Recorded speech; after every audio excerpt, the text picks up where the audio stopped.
Today I'm going to be upgrading different Minecraft mobs and adding them to the game. There are a ton of mobs in Minecraft, so I'm going to be picking 8 of my favorite mobs and then adding some new variants of them to the game. And we'll start with some iron golems. First, I added the classic diamond golem. You can get this guy by placing an iron golem formation, except you use diamonds instead. And once this guy is spawned, you are able to hire him for 1 diamond. After that, you have your own diamond bodyguard that will follow you around anywhere and keep you safe. Next, we have the netherite golem, and spawning him is the same except it's netherite. You can only spawn this guy in the nether, and the difference between him and the diamond golem is you can't tame him. Instead, he just tries to kill you the second he spawns. If you do kill the netherite golem, you only get 1 netherite back, so basically he is useless unless you want to start a golem fighting ring or something. The furnace golem is spawned using furnaces, obviously, and he is probably one of the most useful golems I added. If you right click this guy with an item that needs to be smelted, he will smelt it for you instantly. You can also kill him if you're a hater, and he drops 1 coal block. But you have to be careful while fighting him because he shoots fireballs at you. Well, they don't really work like fireballs, but you get the point. The last golem is the blood golem. The blood golem spawns anywhere around the map at any time, and if you couldn't tell already, he's a boss. This is why. He does 10 hearts no matter what. Even if you have full protection 4 netherite armor, you're still dead. You might try to kill the blood golem with arrows, but you will find that that also doesn't work. The only actual way to kill the blood golem is by using cactuses. So basically you're dead if you run into this guy. Now that we have a bunch of new golems, it's time to add some villagers for them to protect. The golden villager is the first on our list. If you end up finding this guy in your village, you'll notice a golden trail coming from behind him. Now, usually a golden trail would be bad, but in this case it's actually good, because this guy is basically an infinite gold source. You can also right click him for some gold ingots, punch him for some gold blocks, or kill him for a notch apple if you're feeling evil. I also added the king villager because I figured the village needed a leader. The king villager is also the only villager in the game that will fight you, but of course he only fights if you hit him first. If you kill the king, he drops a king's crown, which when you wear it gives you some pretty good effects. It also covers half your head, but we'll just ignore that part. The next villager is the homeless villager, and you might be wondering why I added a homeless villager, because that's basically what a nitwit is. The difference between them is that this villager can beg for emeralds, and upon giving him emeralds, something happens that you might not expect. I guess we now know how this guy became king. The last villager is the buff villager, who isn't technically a villager. The buff villager is very strong, and as you can see, he also likes to fight everything. If you do kill the buff villager, you get nothing, so honestly I would just stay away from this guy. He isn't worth it. For the next mob, I added some zombies so the villagers and golems can have an enemy. I added 4 zombies, and I started off simple with the Alex zombie. The Alex zombie doesn't do anything special, it's just a regular zombie with an Alex skin. You might also notice that her arms don't go up like an actual zombie. For some reason the custom zombies just don't do that, but honestly it makes them look more scary, so I'm fine with it. The next zombie is the Nether zombie, which is supposed to set you on fire, but just doesn't. This zombie can be found in all the different biomes in the Nether, and upon killing it, you get a blaze rod, making him actually pretty useful. He does a lot more damage than a regular zombie though, so I would definitely be careful of this guy. Another zombie you should be careful of is the demon zombie. This guy can spawn anywhere, and he wields 2 netherite swords just to be intimidating. He speeds up whenever he attacks you, and he does a lot of damage, especially with no armor. The demon zombie actually has a lot of health, and every time you hit it, zombies will spawn as backup. If you do manage to go through the pain of killing this guy, he will drop a netherite ingot, so I would say it's definitely worth it to take a fight with him. The last zombie I added is the snow zombie. Obviously found in cold biomes, this guy creates a trail of snow underneath him wherever he walks, and when he attacks you, he will actually throw snowballs at you. Totally an original mob design. If you kill this zombie, you will get some frozen flesh, and upon trying to eat this, you will realize it doesn't work. You actually have to smelt frozen flesh into rotten flesh using a furnace or a furnace golem if you happen to find one. Now that we've made all these mobs, it's time to add some animals, so next I made some cows. I decided to make the first cow just a default cow, except it's black and white. But after that, I added everyone's favorite flower cows. I added the Moolip and the Moobloom, which both can spawn inside of flower forests. If you milk the Moolip, it will give you Moolip milk, and if you milk a Moobloom, you get Moobloom milk. The Moolip milk is beneficial to drink, as it gives you strength and regeneration for 30 seconds, but the Moobloom milk, on the other hand, doesn't really do the same thing. I mean, it's your fault if you drink this anyways. This does not look like something you should drink. The next cow is the evil cow, who likes to hurt you. That's really it. He also drops redstone, which is supposed to be blood, because he's sort of like a blood cow. And then I also added the ghost cow. The ghost cow is one of the most interesting mobs I've added so far, as he's able to fly. Well, he's kinda able to fly, even though this is more like hovering. The ghost cow is also aggressive like the evil cow, but another interesting thing is you are able to ride him. Okay, I still died while riding him. That doesn't make any sense. If you have a ton ton of golden apples, you were able to ride him, is what I meant to say. If you've been playing Minecraft for a while, you're probably familiar with the blue creeper skin, so I decided to add the blue creeper to the game next. You can find a blue creeper in snow biomes only, and if you kill this guy, he gives you a TNT. He blows up like a normal creeper, except for some reason he has no animation and is also able to move while exploding. I'm honestly not sure how to fix that, but it makes the creepers more dangerous, so it's honestly a good glitch. The cactus creeper is another type of creeper that I added just cause it looks funny. Like, imagine walking through a desert biome and then this happens. Since the creeper was made from a messed up pig originally, it only makes sense to be in the game. The pig creeper is insanely fast for some reason, and if you want some of that speed for yourself, you can actually ride the pig creeper just like you can ride a normal pig. Just be careful while riding in survival or this might happen. The skulk creeper can be found in the deep dark, and it infects anything it stands on, kinda like a snow golem but with skulk. If you kill a skulk creeper, all you get is some skulk veins. But this skin is definitely one of the best looking mobs so far, so I still added it. The last creeper is the noob creeper, which is the only creeper that doesn't explode. The noob creeper doesn't really do anything, and it only has half a heart, so it only takes one punch to kill it. He also drops a flower if you kill him. That's it. The chicken has been in the game for a long time, so let's make some chickens next. First, I had to add the best mob of all time, a duck. The duck is impossible to kill in order to prevent duck violence, and if you give it some bread, you can actually hire one of these guys to take out some mobs for you. I also added a dodo bird as another type of chicken. I'm pretty sure I made it so the dodo bird can't do anything at all because apparently they were stupid. So since they do nothing, I decided to make them drop a notch apple if you're okay with making them extinct again. The nether chicken spawns in the nether, and he's mainly found in soul sand valleys. If you get in a fight with a nether chicken, you'll find he sets you on fire when he hits you, and after killing a nether chicken, you get nothing. I'm pretty sure that's not supposed to happen, but I'm leaving it that way. He'll just be annoying. Since there is a nether chicken, I also made an ender chicken, which spawns in the end, but also in the overworld, just like a normal enderman. Ender chickens make the same sounds as endermen, and when you kill one of them, it drops an ender pearl as well. The only difference is the ender chicken doesn't teleport away. He doesn't know how to do that. Next, I added some spiders to the game, and somehow these were some of my favorite mobs. This spider is from Minecraft Dungeons, and it's called a cave spider, so I just named it a cavern spider. It looks kind of like a skulk spider, so I made it spawn in the deep dark. And I also made it give you the darkness effect, just like the warden when it attacks you. The next spider is a toxic spider, which is basically just a cave spider, but it can spawn anywhere. I will say it moves much faster than a cave spider though, which I don't know if that's a good thing. I'm also pretty sure cave spiders don't give poison too, so this guy actually might be a little OP. The Reaper spider is something you don't want to run into, which is why I gave it a boss bar to let you know if it's in your area. The Reaper spider is the same as the toxic spider, except it does more damage, and when it bites you, it gives you all of these effects. The fact that Steve is able to survive a bite from this guy just proves he's built different, because this spider is insane. One of my favorite spiders is the ice spider, which spawns in cold biomes, and instead of potion effects, he just freezes you upon biting you. I also just noticed these spiders do an absurd amount of damage. This guy 3-hit me. The last spider I added is the skeleton spider, and this one is interesting because he acts like a real skeleton. He actually shoots arrows at you. Well, it's more like throwing them at me because they look like this, but that's fine. Now that our game is looking like Australia, I decided to move on to some wardens. First, I added the blood warden. If you hit the blood warden, there's a chance of him spawning a warden to fight for him as backup. And if he hits you, you get teleported to a random area around the warden. Okay, I actually just noticed that his wardens attack him, so maybe this isn't the best design. Anyways, he drops a totem when you kill him, but you're probably not going to be able to do that, at least without the help of the other wardens. A warden you will be able to kill though is the noob warden. The noob warden is similar to the noob creeper, except you can tame him using skulk catalysts. You have to be careful about where you bring your noob warden though, because one hit from anything and he is dead. Amber chicken, which is actually a mob in Minecraft Earth. For some reason the chickens in this mod flap their wings all the time, and I'm not fixing it. I'm just gonna call it a design choice. If you kill the amber chicken, instead of chicken, you get an amber. And if you place this amber in the crafting table like this, you can actually make amber armor. The armor isn't really that good though, because it's actually made of feathers. The amber was fake. Another fake item comes from the bronze chicken. When you kill the bronze chicken, it drops a bronze chicken, which appears to be cooked chicken, but it's not. You can also get brown eggs from the bronze chicken, but instead of throwing them, you can just eat them. This time without the nausea. This chicken is really fancy. Because it is called the fancy chicken, I don't think it's actually that fancy. So if you hate the fancy chicken like me, you can shear it to turn it back into a normal chicken. The fancy chicken is only found in the jungle. I can't remember why I made this choice, but it kind of makes sense. And if you right click the fancy chicken, it will say something fancy. Wow, this chicken is sophisticated. The midnight chicken only comes out at night. And unlike other chickens, the midnight chicken is not friendly at all. The thing is, it doesn't do any damage though. It just has a random 1 chance of turning you into a chicken when it hits you. This isn't much different than before, to be fair. If you're bored of the normal cow, I'd like to show you the dairy cow. It's exactly what I was talking about in the intro. The dairy cow gives you raw milk when you milk it instead of regular milk, which doesn't make any sense given that regular milk is already raw. But you get strength 10 if you drink it, so go crazy. I also added the emo cow to the game. I think it's actually called the Umbra cow, and bro really needs a haircut. You can't even see his eyes. Don't try to cut its hair though, because if you do, you will get attacked. You can also milk this cow just like the last one, but this time it gives you a bucket of monster energy, and drinking the monster energy will give you speed 10. Basically, I made cows super OP.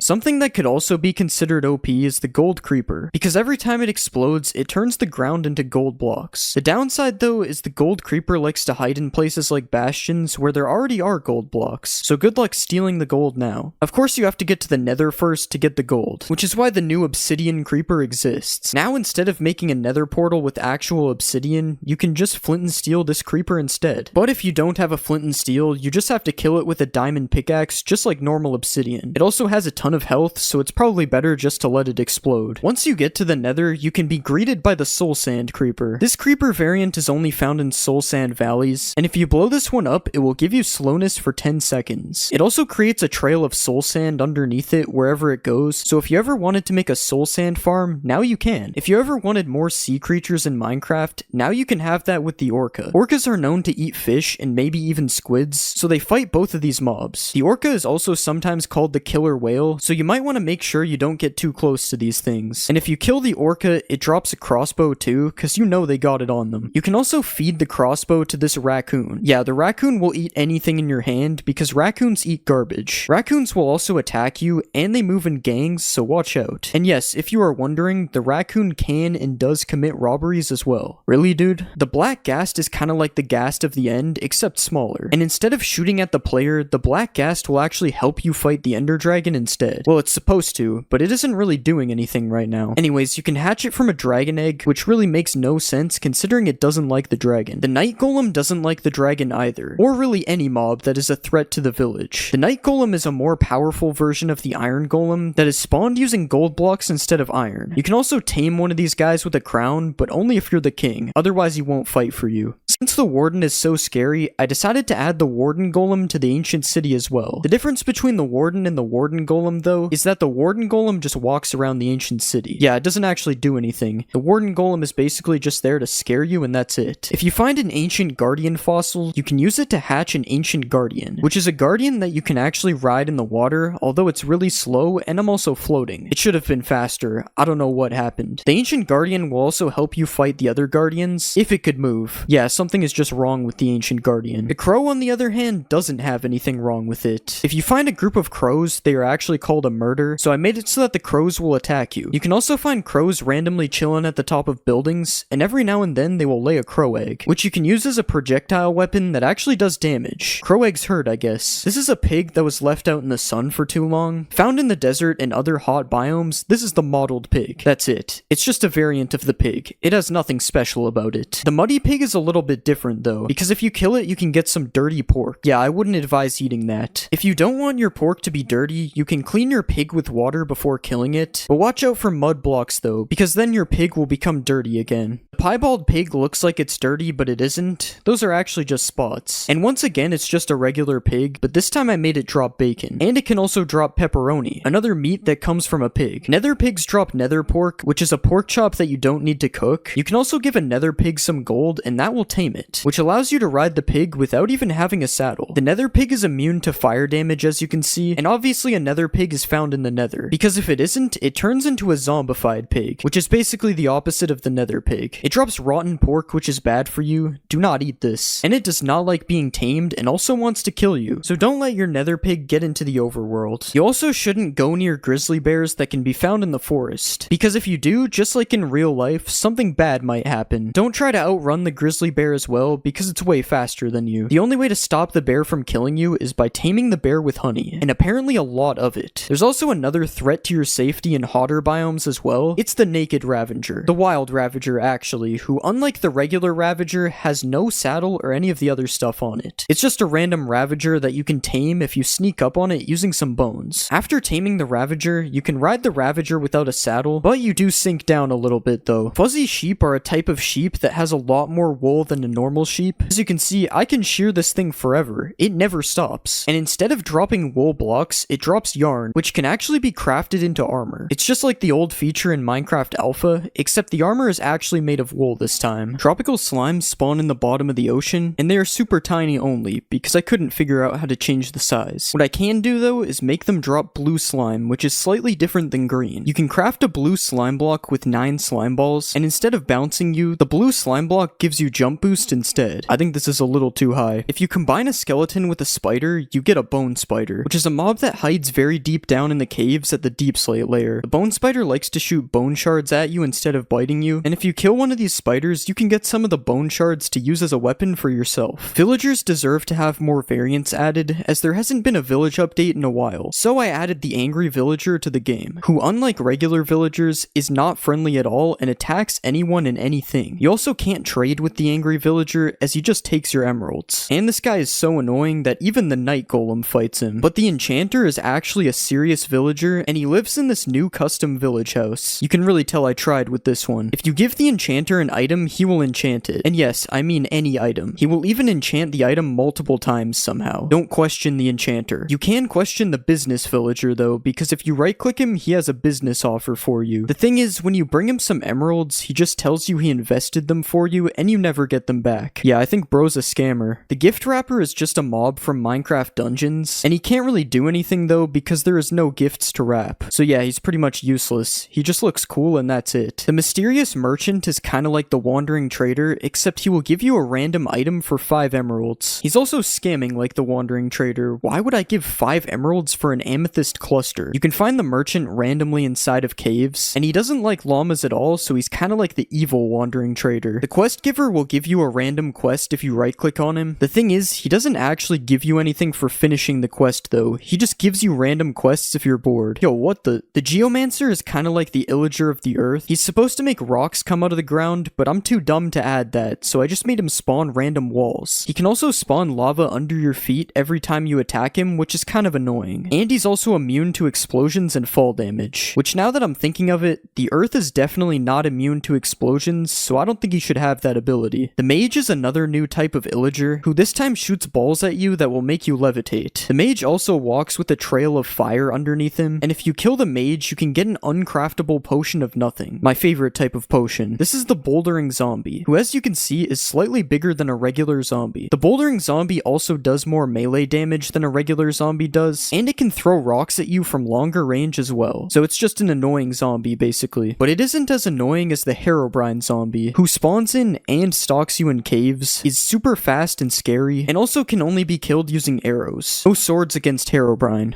Oh yeah, I forgot to mention the scary cave noises that he constantly makes. It's this easy to make Minecraft into a horror game. The scarecrow is not scary, despite scare being in the name. No, it's actually just a zombie with a hay bale for a head. You can find a scarecrow hanging out in villages, and that is because the scarecrow is an ally of the villagers, unlike regular zombies. If for some reason you want to kill the scarecrow, it will drop a hay bale upon death, and you can use this hay bale to make another scarecrow if you have 2 blocks of brown wool. Today, I installed a mod that adds a bunch of new golems to Minecraft. From the leaf golem to the netherite golem, I'm going to be rating all of these golems from 1 to 10 to see which are the best new golems. The first golem I'm going to make is the leaf golem, which has 6 hearts and it gives potion effects to self. So let's get our leaves like this, and we'll place some leaves down right here, and now let's just put the golem head on it. And this is our leaf golem. He has regen particles, so that's what it means when it says that he heals himself. But other than that, I don't really see what this guy does. I mean, he's just a leaf golem. You punch him, nothing really happens. What if we put a sapling in front of him? Will he grow it? No, it doesn't look like he's growing the sapling. I don't know what this guy is really supposed to do. The last test. Let's see what happens if you kill the leaf golem. Do you get anything useful? You get an apple, redstone, and leaves. Okay, I mean, that's not that bad. That's kind of like a tree. I won't lie, the leaf golem probably isn't that useful, so I'm gonna give this guy like a 2 out of 10. But there's so many more golems for us to look at, so let's open this book up again, and let's go back to this page. And the next golem we have is the TNT golem, which is obviously built with TNT, and it says caution, may explode randomly. This one sounds a lot more interesting than the leaf golem, so let's get our TNT, and we'll place this TNT here, and we'll put the golem head, and this is the TNT golem. Yeah, this guy looks way better than the leaf golem. His eyes look kind of strange though. I don't really know why they're green. I guess it's because a regular golem has red eyes, and the TNT is red, so they had to be green. It said the TNT golem explodes randomly, but I'm not really seeing it yet. He doesn't seem to to be blowing up. I wonder if maybe we have to give him a mob to fight first. So let's see if this husk makes him explode. Oh, he has particles. Oh, and he actually exploded. That was actually pretty cool. I mean, it's kind of useless though because the golem is dead now, but it was cool. The TNT golem was definitely a lot better than the leaf golem, but I still don't think he was that good. So I'm probably going to give this guy a 4 out of 10. So let's go back to the golem book again. And next we have the moss golem with 40 health. That's a lot of health. He places moss carpet and gives potion effects to himself. Okay, let's get our moss block and let's just spawn the moss golem over here. Okay, it kind of looks like this guy is wearing a ghillie suit. I don't really know if this guy looks that good. He does seem to have some kind of flower on his back though, so I guess that's kind of cool. But other than that, I don't really know. This guy's kind of boring. He also only has one eye, so that's kind of strange. But yeah, it says he places moss carpet, and that's all he really did. He placed 2 moss carpets, and then he stopped. So yeah, I don't know about this guy. I'm probably going to give him like a 1 out of 10. We don't even need to see what he drops. I mean, he has 40 hearts. I'm not killing this guy. The next golem is the straw golem, which is actually interesting because it says it grows nearby crops, which actually sounds kind of useful. So let's just build our straw golem, and this is how the straw golem looks. He looks just like the other ones, except he's made out of straw. But now we can get a crop, and let's see him grow it. So let's just place crop right here, and he should grow this. At least that's what it says. He doesn't seem to have any interest in growing it though. He's just walking away. What if we add a few more? So let's just place some more here. And now there's no way he doesn't grow these, right? Come on, do what it says you're supposed to do. Okay, I don't know if the straw golem is all that useful if he's not even gonna grow the crops. Maybe I have to right click him or something, or give him the hoe. Nope, he's just walking away. He doesn't even want the hoe. If the straw golem can't do the one thing it's supposed to do, I'm gonna have to give this guy a 0 out of 10. I mean, this is just bad. He's just not growing the crops at all. Okay, on to the next golem, I guess. The next golem is the melon golem, which plants flowers and gives potion effects to itself. They all seem to give potion effects to themselves. I don't know why. So let's just get a melon out, and we'll place these melons like usual, and we'll put the head on top. And yeah, it's just another golem. But this time, this guy looks kind of interesting. I mean, he has leaves for arms and melons for fists. That's pretty cool. But other than that, he's just a melon. It's just a big giant melon. Wait, did he place that flower? I'm pretty sure he planted that flower. It did say the melon golem is supposed to plant flowers, so it would not be impossible for him to place that. I don't think this flower spawns here naturally. Let's just wait and see if he places another flower. Okay, this is taking way too long. I don't think he's gonna place a flower again. Let's see what we get when we kill the melon golem. All you get is some melon seeds and some melons. Okay, that makes sense. I mean, he is a giant melon, so. And over here, the straw golem still hasn't grown the crops. Okay, this guy's just useless. Okay, it's time to move on to the next golem. And the next golem is the honey golem, which has 42 health. I think that's the most health we've seen yet. And he gives potion effects to the enemy and splits in 2. Okay, we have to see what happens here. So I'm assuming he's made with honey blocks. So let's place some honey blocks right here. And we'll place the golem head on top. And yeah, this is the honey golem. I wonder how this guy splits in 2. That's so weird. But first, let's spawn a husk and let's see if he gives potion effects to him. Yeah, he gives him a bunch of different potion effects when he hits him. And the husk isn't even fighting back. I guess he just got paralyzed by all the effects or something. We didn't see the honey golem split in 2 though. I'm wondering what that looks like still. I wonder if I right click him, it'll do anything. Nope, he's not splitting into 2 yet. Maybe he has to get hit to split into 2. So let's spawn a warden. Oh yeah, he split into 2 tiny honey golems, but they died instantly. So yeah, when you kill the honey golem, who seems to be giving me a ton of potion effects by the way, I just got so many different effects. He spawns 2 tiny honey golems, which actually look pretty cool. I mean, this is kind of funny. And when you hit these golems, they don't give you potion effects though. The tiny ones are useless, but they do look pretty cool. So because he spawns tiny golems, which is actually kind of unique, I'm gonna give the honey golem an 8 out of 10. I mean, this one's definitely my favorite so far, but there's still more golems to look at. So let's open the book. And next we have the wool golem, which doesn't really do anything. It just says it's the wool golem. And we have the mangrove root golem on the other page. So let's spawn both of these. For the first golem, we have the wool golem. So let's just spawn this. And yeah, that's the wool golem. He's got a little bit of drip on him actually. He seems to be wearing some black clothes, which is kind of cool. I do have a question though. If I spawn a golem with red wool, is he going to be red instead? Yeah, he has red clothes instead. That's actually pretty cool. That is all they really do though. There was literally nothing else on the page. But yeah, the wool golem is pretty sick. I'm gonna give this guy a 5 out of 10 just because he has drip. And next we're gonna make the mangrove root golem, which just says it regens health naturally like all the other golems. And yeah, this is just a mangrove root golem. I mean, there's nothing really special about this guy. I wonder what happens when you kill him and you just get mangrove roots. Yeah, honestly, the mangrove root golem is pretty lame. I'm gonna give this guy like a 1 out of 10. Up next in the book, we have the nether wart golem, which gives fire protection and plants nether wart. So to make it, we need a warped wart block. So let's get some of these. And now we have a blue nether wart golem. This guy looks pretty cool. I also want to check out the red one, obviously. So let's spawn one of these as well. And yeah, this guy doesn't look as good. The vines never even change color, but the blue one looks pretty cool. And as you can see, he has fire resistance, just like it says. The wart golem is also supposed to be able to plant nether wart. So let's give him some soul sand underneath him and maybe he'll do it. Or he'll just walk away from the soul sand, I guess. You can't get away from the soul sand. Come on, you have to plant some nether wart. Oh wait, he actually did plant some nether wart. That's pretty cool. Honestly, since there's there's two different colors of wart golems. I'm gonna give the wart golem a 5 out of 10. I mean, he's alright. Planting nether wart isn't that useful because you can just plant nether wart yourself, but I mean, he still looks pretty cool. Next up, we have the redstone golem, and it says the redstone golem provides redstone power, which makes sense because he's the redstone golem. So let's just place some redstone on the ground and see if it's actually accurate. He provides a lot of redstone power too. This is not running out. So the redstone golem is probably pretty useful, so I'm gonna give this guy like a 6 out of 10. And now let's move on to the next page of golems, which is the clay golem and the mud golem. These golems don't seem to have any use in the book, so we're just gonna speed run these. This is the clay golem. It's literally just a clay golem, that's it. And this is the mud golem. It doesn't look much better, but he has a flower on his head, which is pretty cool. I'm probably gonna give the clay golem like a 3 out of 10. He doesn't really do much, and I'll give the mud golem a 4 out of 10 just because he has a flower on his head. The next page of golems looks a bit more useful. We have the sandstone golem. All he has is fire protection. Actually, he's not that useful, but the crafting golem, which you can right click to open a crafting menu. We have to see that. So first, let's spawn the sandstone golem, and all he really is sandstone golem. That's it. It's just like the clay golem and the mud golem. He's just there. He's just a golem. But we'll spawn the crafting golem next, and the crafting golem actually looks pretty cool. I mean, his eyes look kind of strange. I don't really know if his eyes match his body, but if I right click this guy, I get a crafting table, which is actually really cool. This means as long as I have a crafting golem, I don't even need to carry crafting tables with me. That's sick. So because of that, I'm gonna give the crafting table a 7 out of 10 because he's actually useful, and I'm gonna give the sandstone golem a 2 out of 10. I mean, he just has no use. In the next page of golems, we have the lapis golem and the polished granite golem. Okay, that might be the most useless golem I've heard of yet. But first, we'll spawn the lapis golem, which is gonna be similar to the redstone golem, I think. Yeah, they look kind of the same, except the lapis golem has some gold marks on him. I don't really know why he has gold marks on him. The lapis block doesn't have that. And let's also check out the polished granite golem. Yeah, I don't know why this guy exists. I mean, he doesn't look that bad, to be fair. When you hit the lapis golem, he's supposed to give potion effects to you, so let's see what he does. Okay, I got nothing so far, and I still got nothing. Okay, I don't think he's actually giving potion effects. I think it was a lie.